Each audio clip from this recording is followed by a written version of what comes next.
So guys, in this video I will be sharing my IBPS PO interview experience with you.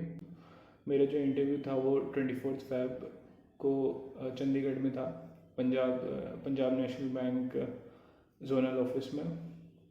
जो मेरी morning वाली shift थी 8:30 AM वाली, तो मेरा डॉक्यूमेंट वेरीफाई होते होते बायोमेट्रिक होते होते 11:30 हो गए थे। सो आफ्टर 11:30 मेरा जो था वो इंटरव्यू स्टार्ट हुआ, मुझे ऊपर लेकर गए।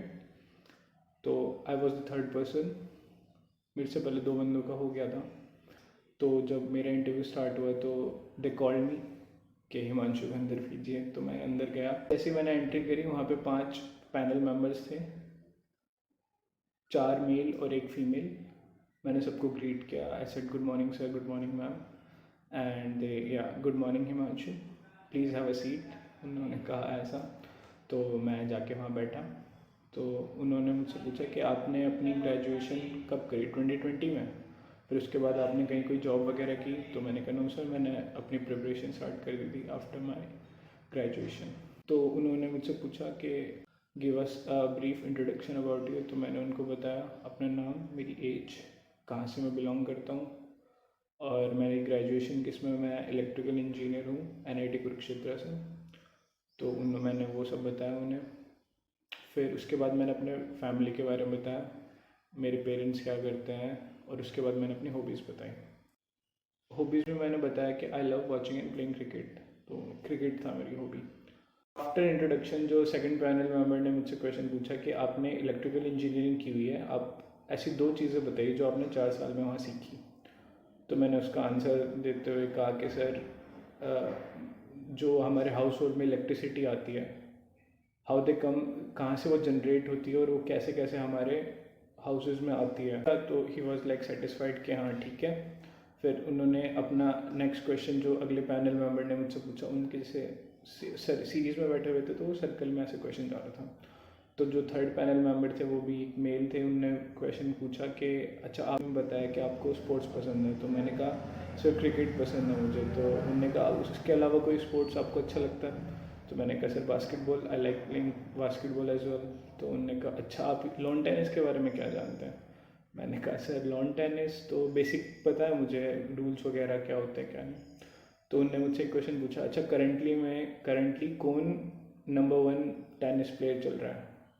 तो मैंने कहा सर मेल में आई सेड के नोवाक जोकोविच हैं, सर्बियन प्लेयर, वो हैं। फिर मैं सेकंड बताने लगा कि there is no need for the second person, हमने वो फर्स्ट पूछा, आपने बताया, ओके। तो उसने बस वहीं पे मेरा थर्ड पर्सन जो पैनल मेंबर थे उन्होंने यही क्वेश्चन पूछा बस। फिर उसके बाद एक सीरीज़ में नेक्स्ट जो पर्सन थे वो भी मेल मेंबर थे, सरदार जी थे। उनने पूछा मुझसे what is repo rate, repo rate क्या है, क्या जानते हैं आप रेपो रेट का? पहले तो मुझे समझ नहीं आया वो क्या बोले। उनने अपनी कुछ पंजाबी लैंग्वेज में ही रेपो रेट कर रहे थे वो। तो मैंने वापस उनसे रिपीट किया क्वेश्चन, सर रेपो रेट? फिर उन्होंने कहा हाँ। तो मैंने रेपो रेट बताया कि what is a repo rate और what is reverse repo rate, और उसका जो प्रेजेंट में क्या रेट चल रहा है। तो मैंने बताया कि repo rate is the rate at which RBI grants loan to the banks और the banks borrow loan from RBI, और रिवर्स रेपो रेट उसका उल्टा कि जो RBI, जो बैंक के पास इनफ मनी होती है वो RBI में जमा करवाते हैं, उस पर जो इंटरेस्ट मिलता है उस इंटरेस्ट को वो रिवर्स रेपो रेट कहते हैं। तो मैंने ये बताया, मैंने करंट बताया कि रेपो रेट 4% होता है, रिवर्स रेपो रेट 3.35% है, और ये RBI की मॉनेटरी पॉलिसी में आता है ये रेपो रेट वगैरह, उसी में ही डिसाइडेड होता है सब। तो इतना बताने के बाद जो मेन जो हेड थे वहाँ पे, पैनल मेंबर के जो हेड थे, उन्होंने कहा कि ये तो नहीं होता रेपो रेट, रेपो रेट मतलब आप यही जानते हैं रेपो रेट के बारे में? मैंने कहा सर जितना मुझे पता है, जितना मैंने पढ़ा है उस हिसाब से तो ये रेपो रेट की डेफिनेशन मेरे को सर यही पता है, बाकी सर ऐसे मैं थोड़ा सा वहाँ पे शेक हो गया था। तो ये फिर उन्होंने वो बताते हुए कहा कि ये तो सही है, फिर 4% से वहाँ से लोन लो और 7.5-7% में दे दो, तो हमारा तो फ़ायदा ही फ़ायदा है। तो ये मुझे लगा कि यहाँ पे वो थोड़े सेटिस्फाइड नहीं थे। बाकी पता नहीं यार, repo rate reverse repo rate मैंने तो यही पढ़ा था। आपको कुछ पता हो तो प्लीज़ कमेंट सेक्शन में बताइए अगर मैंने कुछ गलत कहा या जो सही है। क्वेश्चन पास होता है, फीमेल मेंबर जो बैठी थी पैनल में, उनके पास। उनने पूछा कि अभी आपने बजट पढ़ा है? मैंने कहा इसमें बजट पढ़ा है मैंने। तो उनने मुझसे पूछा कि अच्छा बजट में बताइए अभी कौन से पे क्या टैक्स लगा है, कुछ करेंसी वगैरह पे इंडिया ने टैक्स लगाया ना। फिर मैंने बताया इसमें क्रिप्टो करेंसी पे 30% टैक्स लगा है, जो हम इनकम जनरेट करेंगे क्रिप्टो करेंसी पे उस पर 30% टैक्स आपको पे करना पड़ेगा टू गवर्नमेंट। तो फिर मैंने एक्सप्लेन किया क्रिप्टो करेंसी क्या है, कैसे है, उस पर कोई अथॉरिटी नहीं होती जैसे RBI सेंट्रल बैंक की होती है, बाकी करेंसीज पे कोई उसका वो नहीं। तो उनने कहा कि अच्छा। फिर मैंने बताया कि मनी लॉन्ड्रिंग वगैरह के केसेस रोकने के लिए ये स्टेप उठाए हैं कि थोड़ा सा वो रहे। तो उनने कुछ कहते हुए बोला कि अभी इंडिया में ये करेंसी लीगल हो गई है। मैंने कहा नो में अभी लीगलाइजेशन तो नहीं हुआ, लेकिन अभी उसकी बात चल रही है।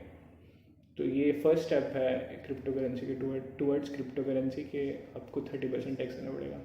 तो मैम कहती ओके ओके। फिर उनने पूछा एक और क्वेश्चन कि आप डिजिटल बैंकिंग के बारे में क्या जानते हैं?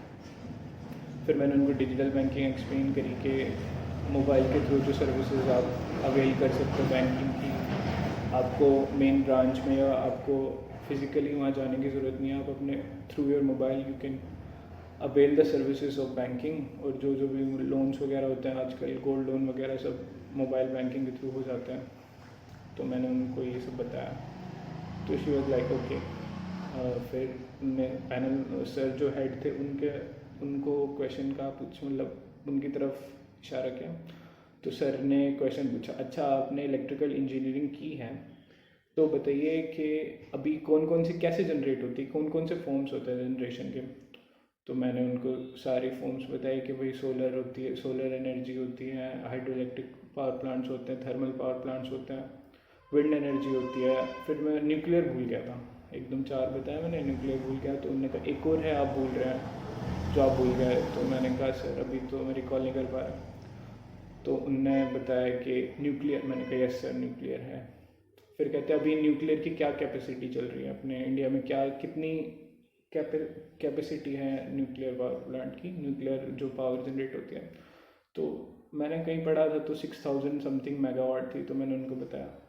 फिर उन्होंने कहा कि कोई बात नहीं, चलो आप ये रहने दो, आप ये बताओ कि अभी रिन्यूएबल एनर्जी पे कुछ चला था इंडिया ने अभी अपना कुछ बताया है कि भाई रिन्यूएबल एनर्जी पे अपना कुछ स्टैंड लिया है। तो मैंने बताया सर अभी इंडिया 2030 तक 500 गीगावाट कैपेसिटी तक जनरेट कर लेगा थ्रू रिन्यूएबल एनर्जी, और 2070 तक इंडिया ने कहा है कि वो उसका जो नेट एमिशन है कार्बन डाइऑक्साइड का वो ज़ीरो हो जाएगा। तो ये उनने अभी वहाँ COP26 बोलना था, मैंने G20 समिट बोल दिया। पता नहीं उनने ध्यान दिया नहीं दिया, फिर उनने इग्नोर कर दिया बस। बाकी तो मैंने क्वेश्चन का आंसर दे दिया। तो उन्होंने कहा ओके। फिर उन्होंने एक और क्वेश्चन पूछा अच्छा चलो बताओ कि आपके अंदर ऐसी क्या स्ट्रेंथ है जो एक ऑफिसर में होनी चाहिए जो हमें फ़ायदा मिले। तो मैंने स्टार्ट किया सर लीडरशिप है मेरे अंदर, कम्युनिकेशन स्किल। उन्होंने कहा अच्छा लीडरशिप कम्युनिकेशन तो ठीक है, लेकिन हमें तो ऐसा बंदा चाहिए जो ऑनेस्ट हो, जो हार्ड वर्किंग हो।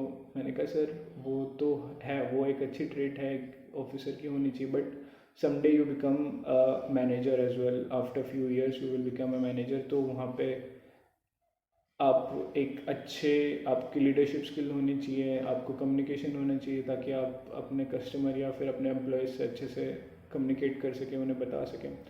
तो कहते ये तो फिर सही है, अपना भाई बन जाओ, लीडर बन जाओ और इंस्ट्रक्शन देते रहो और अपना काम ख़त्म। ऐसे करके उनने कुछ उस पर क्रॉस क्वेश्चन किया कि लीडरशिप की क्या क्वालिटीज़ होती है, ऐसे करके कुछ था। तो मैंने बताया सर खुद से लीड करना चाहिए। फिर उसमें उन्होंने कुछ क्रॉस क्वेश्चन किया, मुझे ध्यान नहीं कैसे क्या था, बट यही था कि ये तो अच्छी बात है भाई, अपना लीडर बन जाओ और इंस्ट्रक्शन दो, अपना काम ख़त्म। फिर मैंने कहा सर रिस्पॉन्सिबिलिटी भी होती है कि आपके ऊपर सब रिस्पॉन्सिबिलिटी है पूरे रीजन की या फिर पूरे बैंक की है। अगर आप एक बैंक मैनेजर हो तो पूरे बैंक की है, अगर आप रीजनल मैनेजर हो AGM वगैरह हो तो आपको पूरा जो आपका वो रीजन होता है उसकी जिम्मेवारी आपके ऊपर है। तो उन्होंने कहा अच्छा ओके हिमांशु थैंक यू, अब आपका इंटरव्यू हो गया, आप जा सकते। So guys this was my interview experience. Hopefully आपने कुछ सीखा हो इससे, आपको कुछ गेन ही हुआ हो।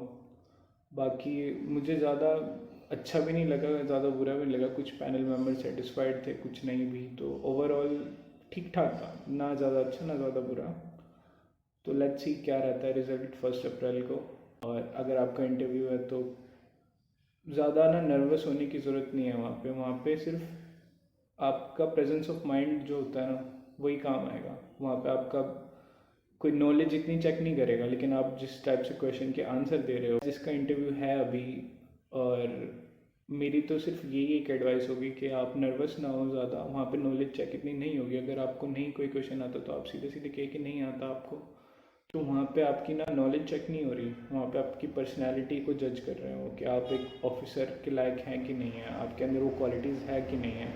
आपको जो क्वेश्चन कर रहे हैं वो आपको कैसे कैसे आप उसका रिएक्ट कैसे कर रहे हो उस क्वेश्चन को। आप घबरा रहे हो या आप थोड़ा सोच के हाँ आंसर दे रहे हो, नहीं आता तो मना कर रहे हो। मतलब सिंपल सा यही है, मेरा तो यही लॉजिक था।